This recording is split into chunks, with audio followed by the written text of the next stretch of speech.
তো আজকে দিনটা হচ্ছে 16ই ডিসেম্বর।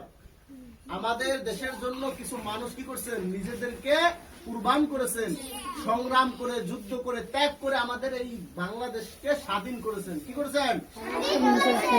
এই কারণে আজকের দিনটা কি তাদের স্মরণে, তাদের জন্য দোয়া করা, তাদের জন্য কি করা। আল্লাহ রসুল যখন নাকি মক্কা থেকে, মক্কায় ছিলেন, আল্লাহ রসুল কোথায় ছিলেন? মক্কা ছিলেন।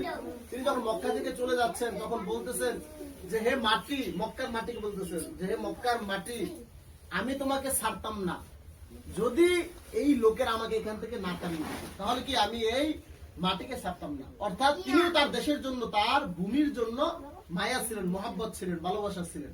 তো আমাদেরও আমাদের এই ভূমির জন্য, মাটির জন্য, দেশের জন্য ভালোবাসা আছে। সবার আছে না? মাতৃভূমির জন্য ভালোবাসা সবারই আছে। ওই জন্য তাদের স্মরণে আজকে কি, তাদের জন্য আমরা দোয়া করবো যে আল্লাহ রাব্বুল আলামিন তাদেরকে বেহেশত নসিব করেন, তাদেরকে দুনিয়া আখিরাতের মধ্যে উত্তম মাকাম, উত্তম জাযা দান করেন।